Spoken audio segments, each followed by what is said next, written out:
Hey, what's up? It's your girl, Dr. D. I haven't done a podcast in a long time, but I had a really great experience and I wanted to come on real quick and just share with you. There's going to be a part one, there's going to be a part two. I'm your host, Dr. D. This is Every Little Girl Has a Story podcast, and we're going to be talking about how trauma made us do it. I recently, just a day or two ago, was at a speaking event called, let me look this up, the Builder Summit, in partnership with TD Banks and New York City Celebrates Women. And I had the opportunity to do a meditation and do a speaking around how our healing is important, especially around the limiting beliefs that we have with our relationship with money, and how really taking the time to kind of identify some of those things can help us not just build a sustainable business, but also build a sustainable legacy, right? And so I wanted to take the opportunity to share that with all of you because the response in the room was just so emotional that I was like, I think everybody's kind of going through this. So I'm going to ask you all to kind of listen to my words, not look at me.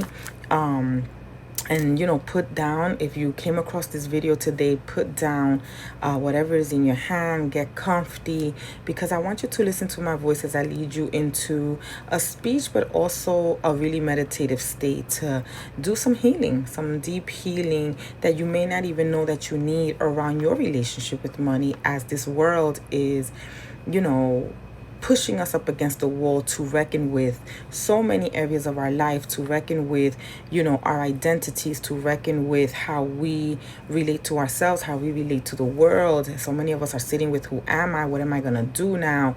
A lot of us have had to make some serious decisions.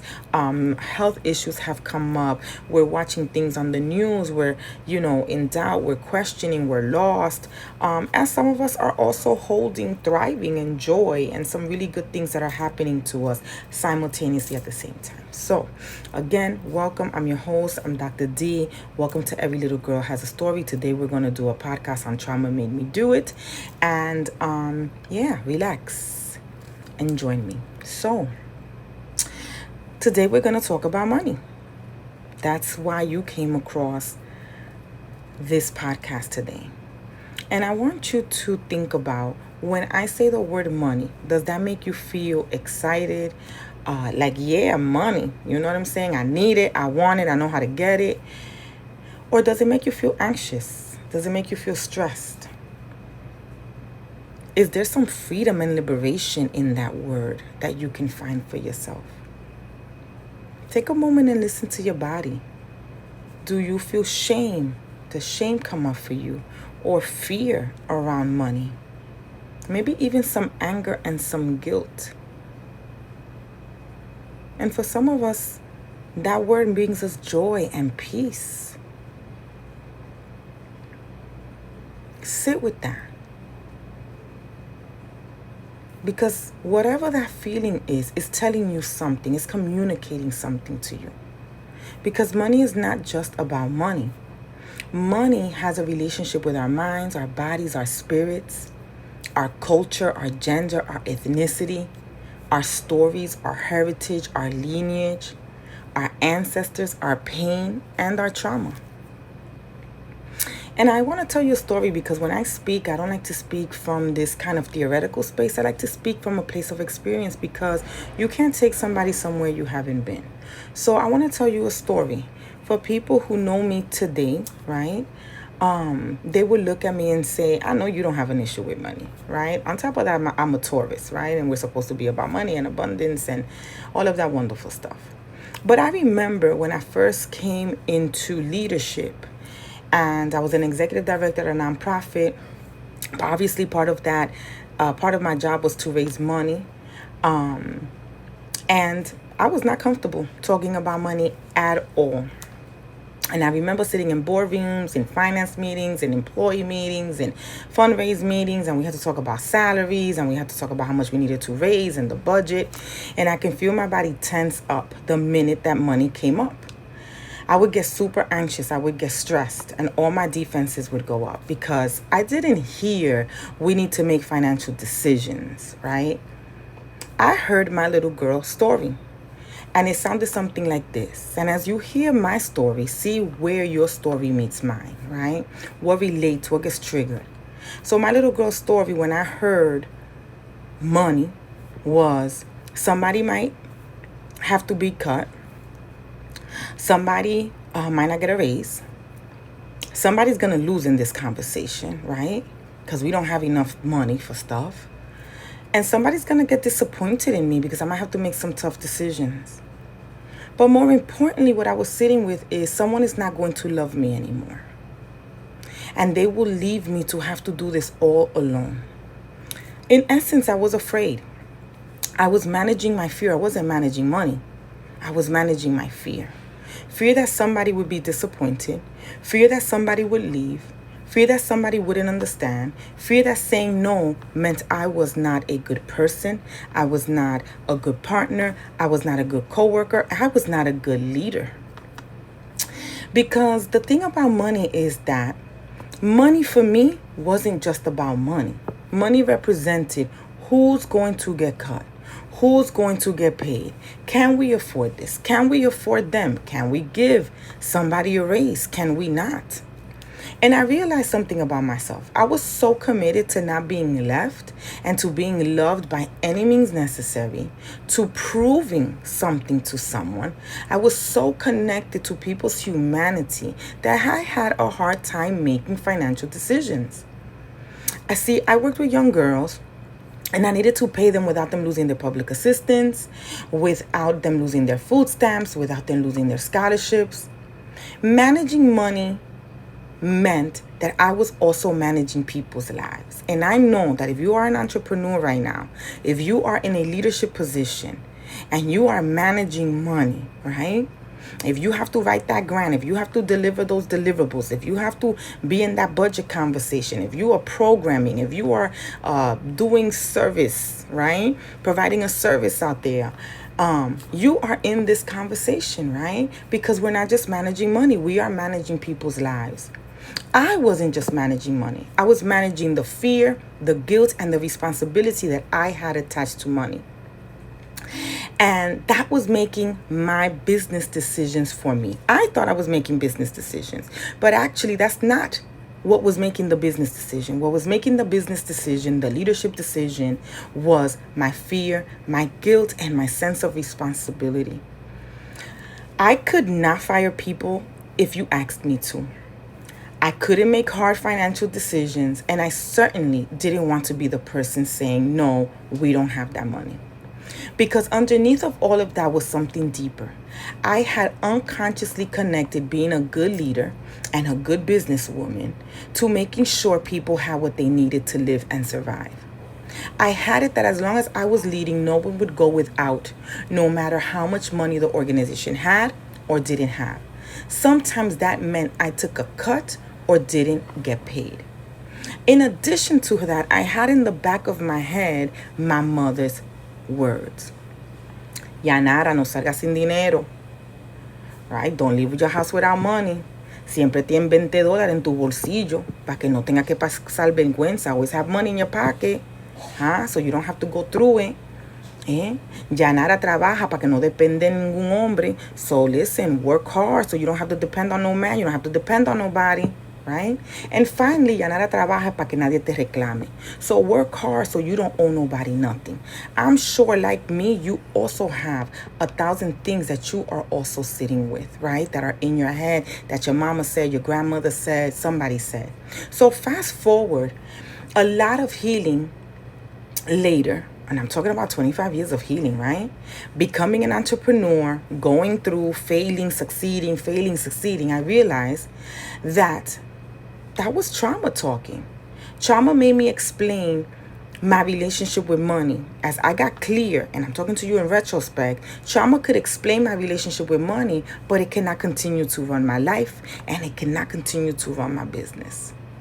Because if you grew up learning that saying no to something or someone can feel like rejection and failure, if you grew up thinking that people will leave if you disappoint them, then making hard financial decisions can be super, super terrifying. And I realized also that I was not actually managing money, that money was managing me, right? Because trauma doesn't always show up like trauma.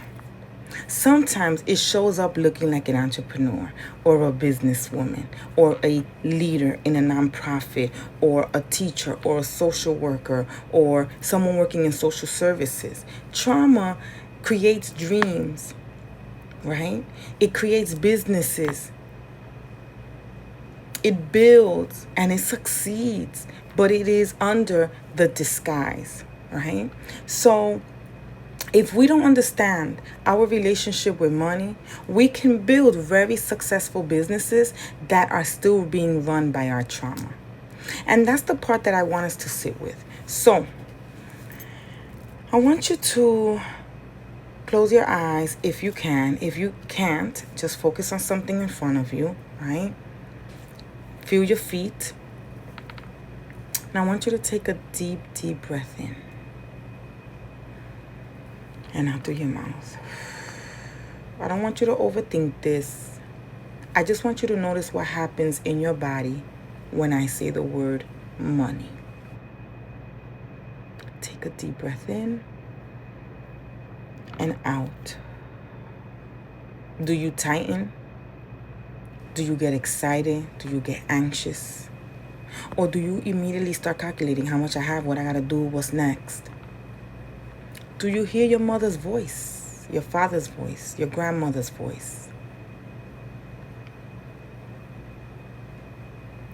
Money doesn't grow on trees.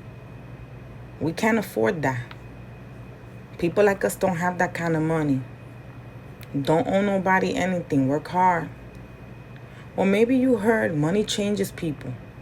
Rich people are greedy. It's better to be humble. Money.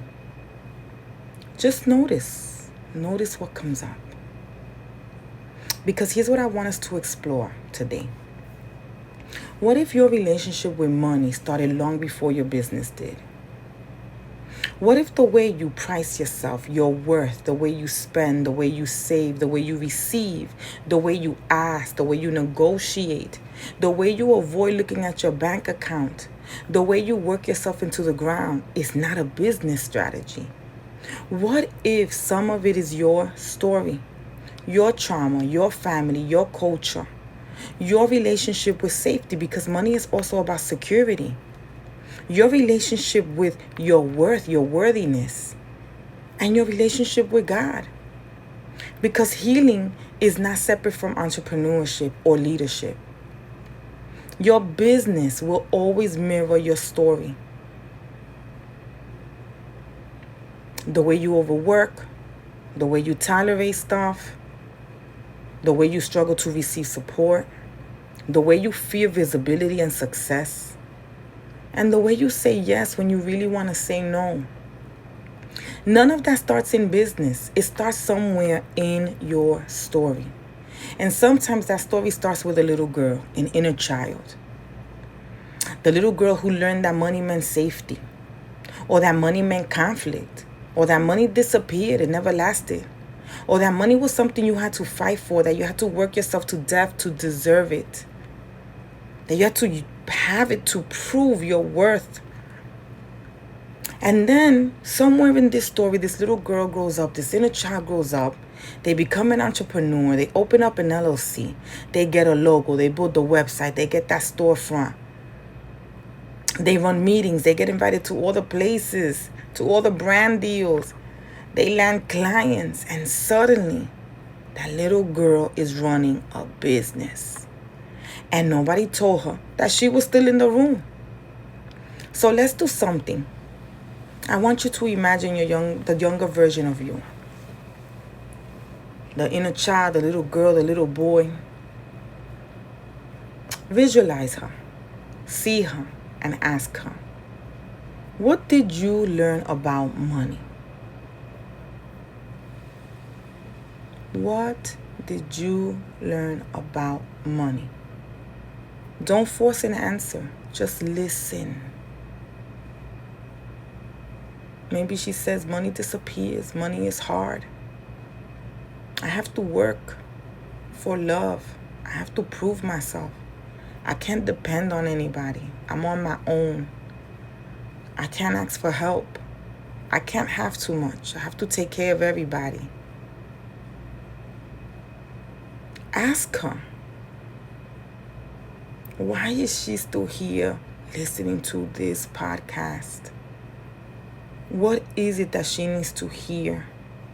What question does that inner child need answered? Take a minute. Capture that answer.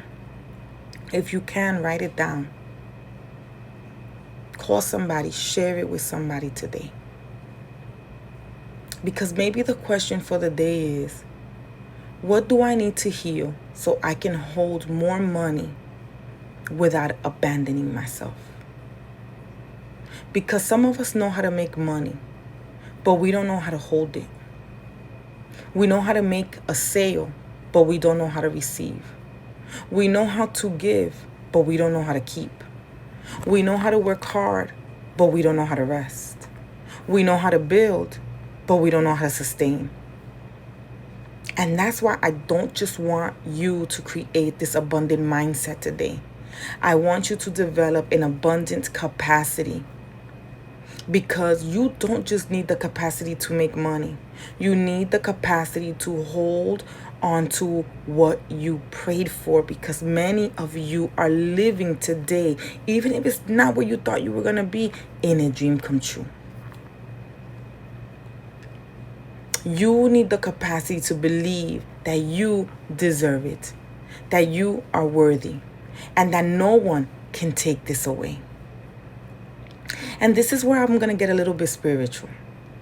Because I believe that some of you are sitting on abundance that hasn't become visible yet. That's what this podcast is all about. I believe, if you're listening to this today, that you are sitting on an abundance that hasn't become visible to you yet. Not because you're lazy, not because you're failing, but because you're still learning how to receive what you've been praying for. Because you have forgotten who you are. And that's a different kind of healing that requires a different kind of prayer. Because trauma is going to tell you to work harder or you lose everything. You have to do it alone. You can be praying for overflow, but if you don't think you deserve it, you're going to sabotage it. You can pray for abundance, but if you don't believe you're worthy, you're going to give that money away. You can pray for success, but if you're more committed to doing it alone, you're going to build a business and a leadership that needs you for everything. And that's not abundance, that's trauma with a revenue goal. So I want you to finish this sentence. If I really believed in myself that I can build sustainable wealth, that I am worthy of sustainable worth, I would. Finish that sentence. If I really believed I can build sustainable worth,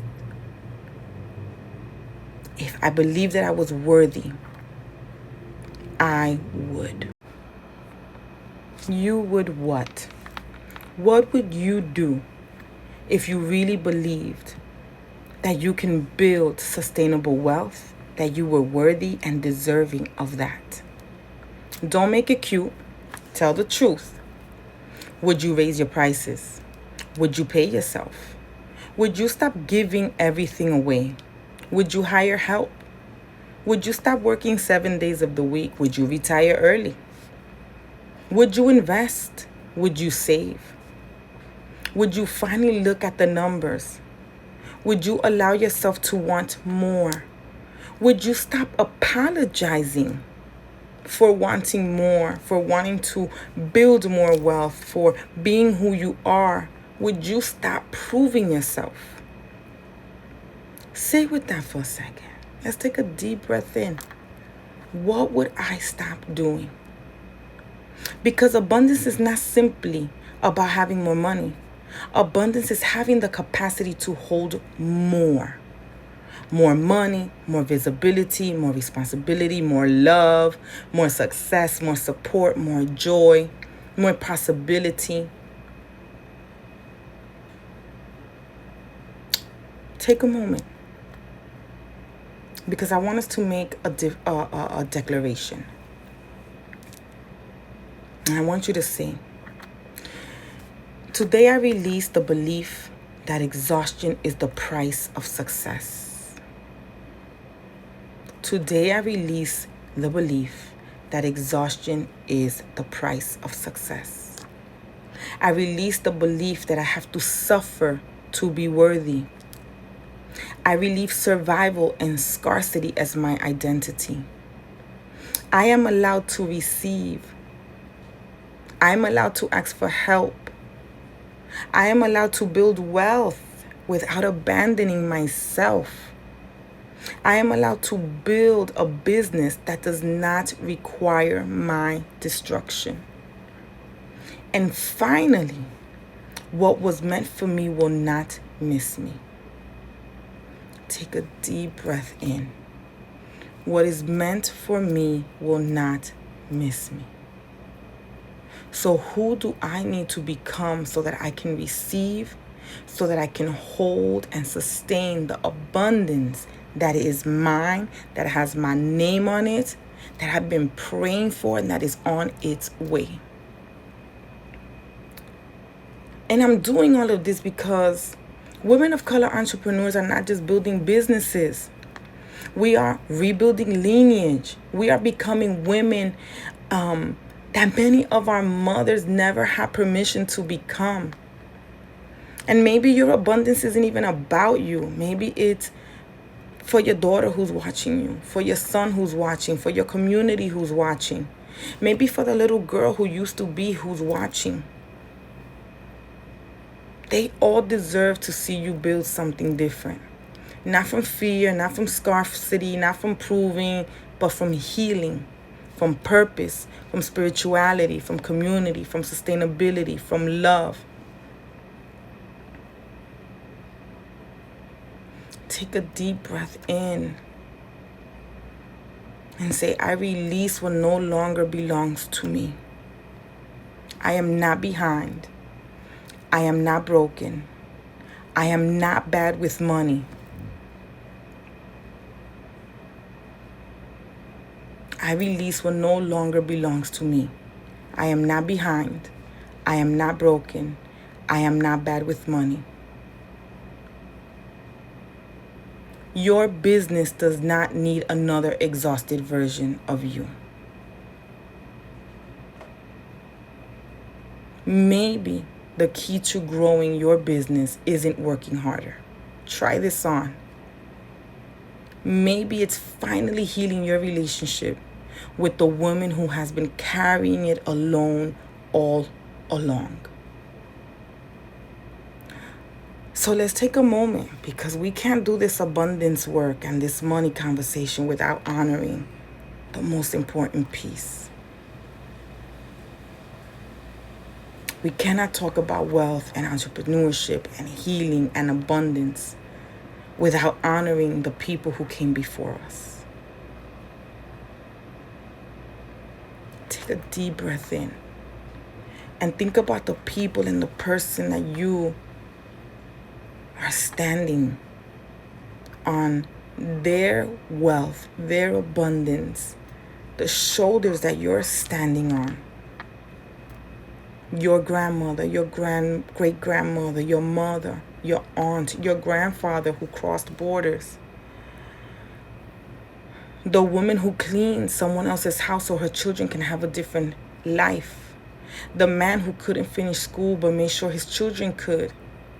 The women who didn't have access to capital but still created something out of nothing.